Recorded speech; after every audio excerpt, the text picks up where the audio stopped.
Bonjour mes frères et sœurs d'Atlanta, je m'appelle Eric et je suis le frère cadet de Maman Yonto. C'est effectivement comme ça qu'on l'appelait dans notre famille.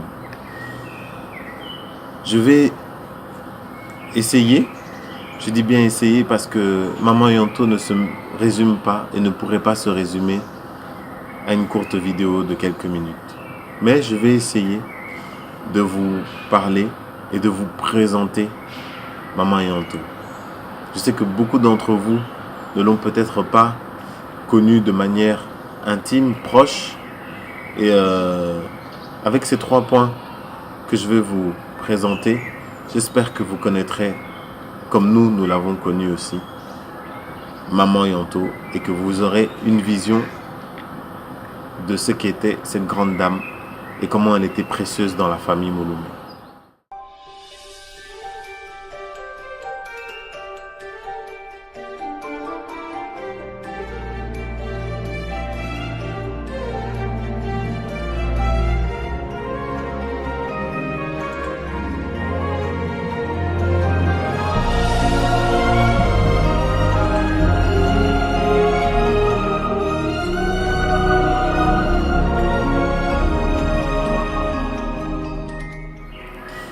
Maman Yonto, c'est tout d'abord une femme de foi. Une femme de foi qui se résume en une seule phrase. Je ne mourrai pas, je vivrai et je raconterai les merveilles de l'Éternel. Vous savez, dire ce genre de phrase quand nous sommes en bonne santé, ça va. Mais lorsqu'on se retrouve dans l'état où elle était, où l'élément principal qui nous permet de respirer, de vivre, de se sentir vivre, qui sont les poumons, ne fonctionne plus. C'est comme si, imaginez, c'est comme si tout le temps, à chaque instant, vous êtes en manque d'air et que vous cherchez constamment de l'air parce que c'est comme si vous étouffez à chaque instant, à partir du moment où les poumons sont attaqués. C'était dans ce cas-là qu'était Maman Yonto. Mais malgré tout, malgré ce qui l'empêchait de respirer, malgré l'élément qui l'empêchait de respirer, commençait à ne plus fonctionner dans son corps, elle ne s'arrêtait pas de dire « Je ne mourrai pas, je vivrai, je raconterai les merveilles de mon Dieu ».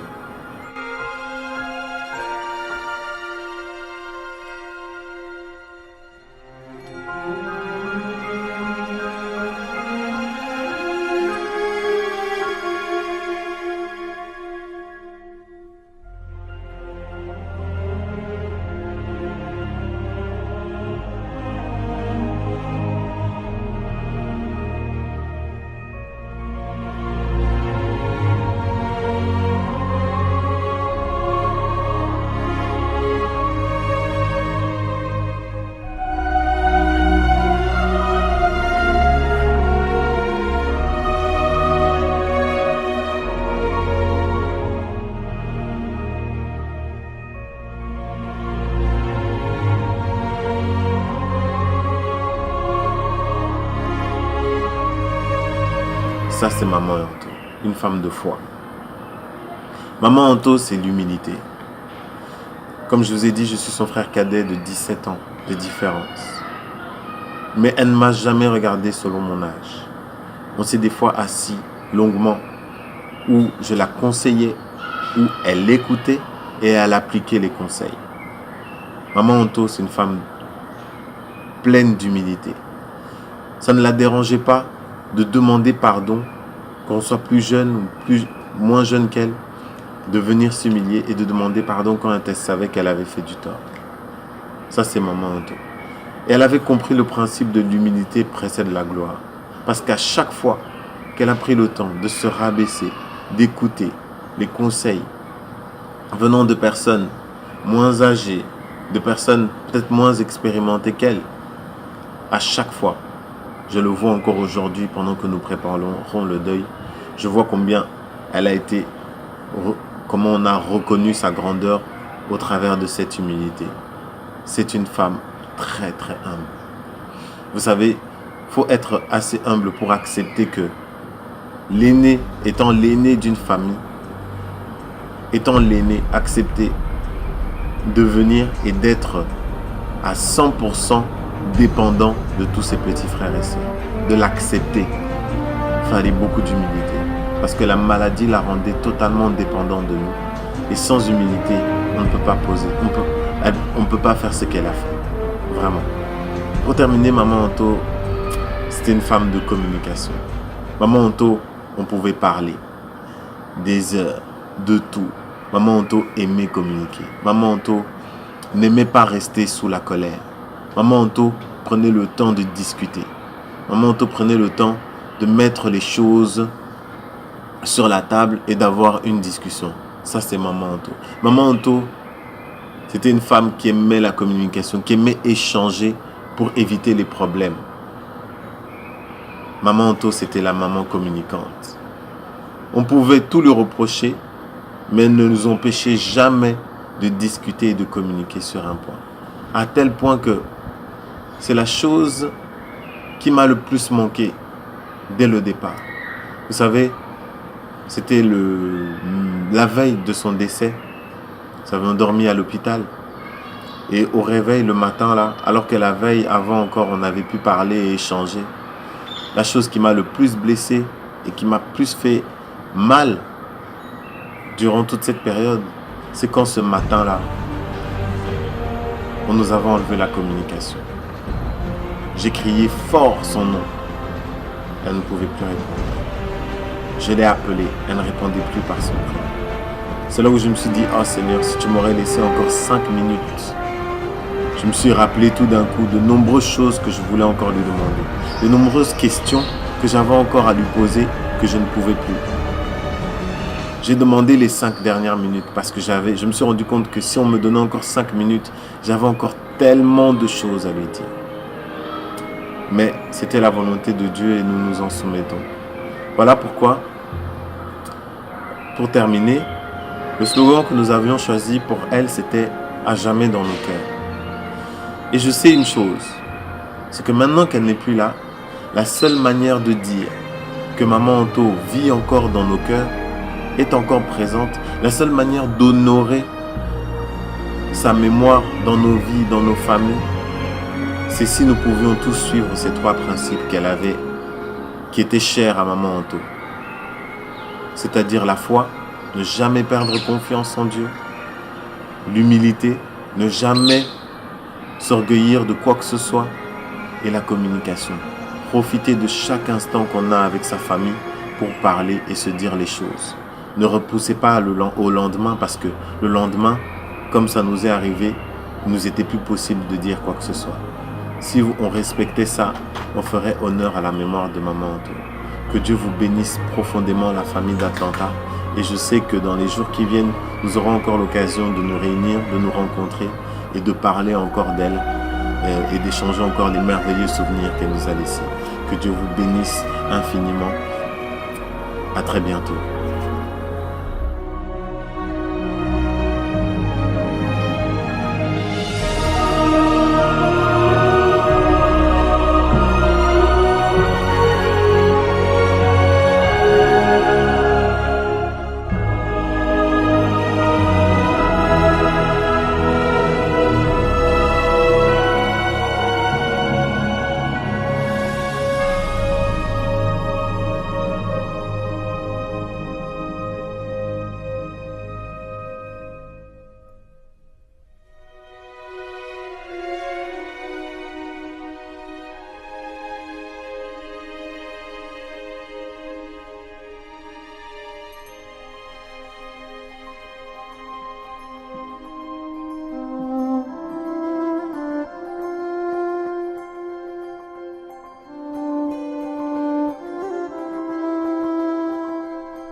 Bonjour tout le monde, je suis Nadine Mouloumé. Je suis l'une des sœurs, des jeunes sœurs de la sœur Antoinette Mouloumé. C'est avec beaucoup d'émotion que je viens vous faire cette petite vidéo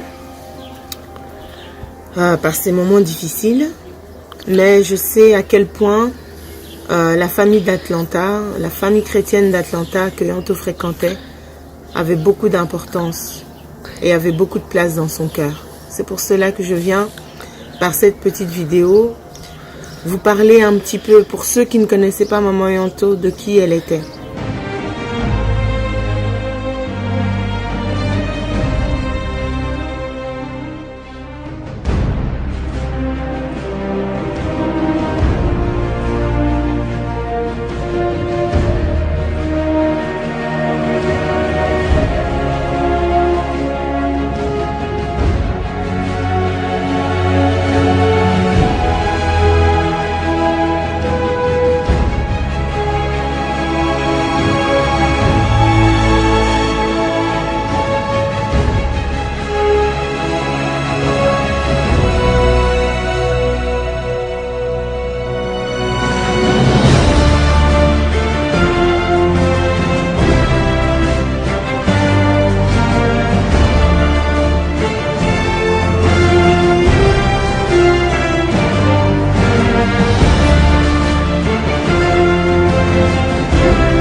Je dis Maman Yanto parce que c'est comme ça que nous, on l'appelait ici.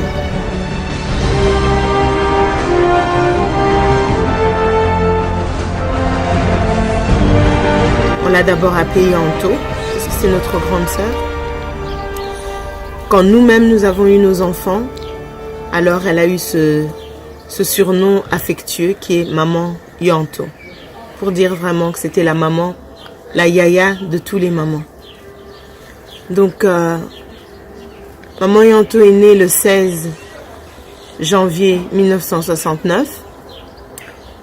C'est une personne extraordinaire et une vidéo ne pourrait pas la décrire. Mais je vais dire quelques points. Maman Yanto est une femme extraordinaire. Une femme de paix parce qu'elle aimait vivre en paix avec tous. Maman Yanto n'était pas conflictuelle. Elle aimait vraiment la paix.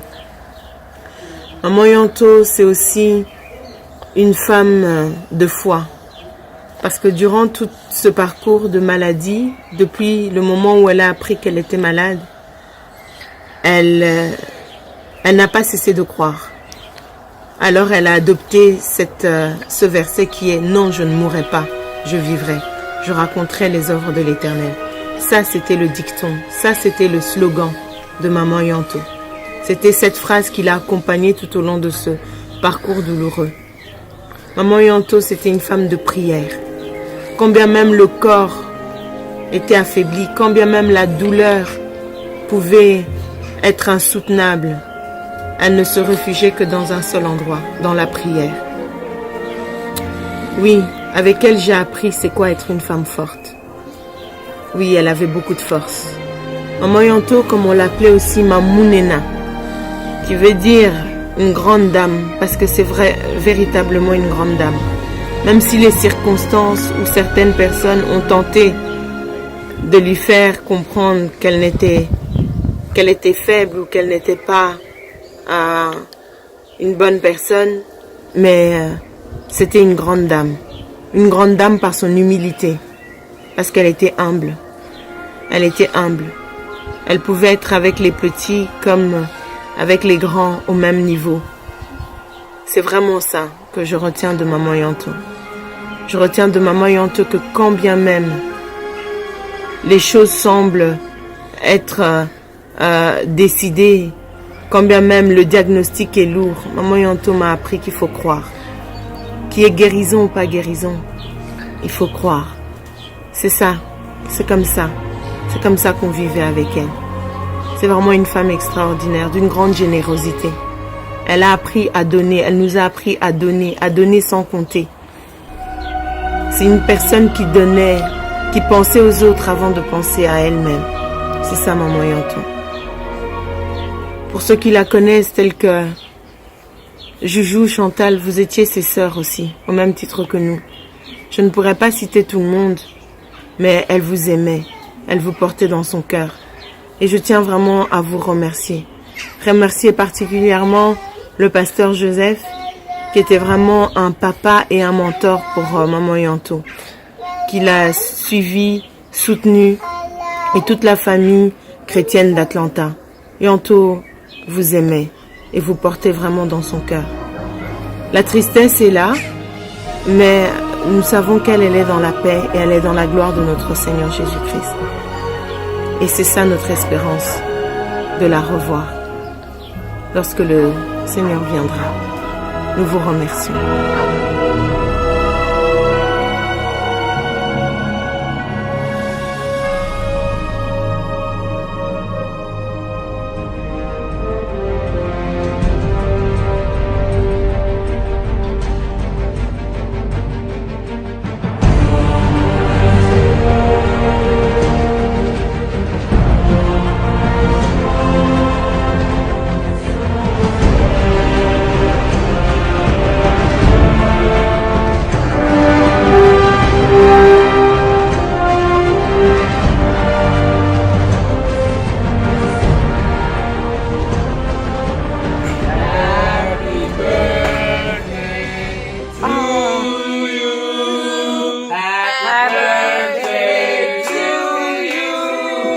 Happy birthday, dear Mama Yanto. Sorry, stop. Happy birthday to you. Birthday to you. Happy birthday to you. Yeah. Happy birthday, dear Manto. Happy birthday to you.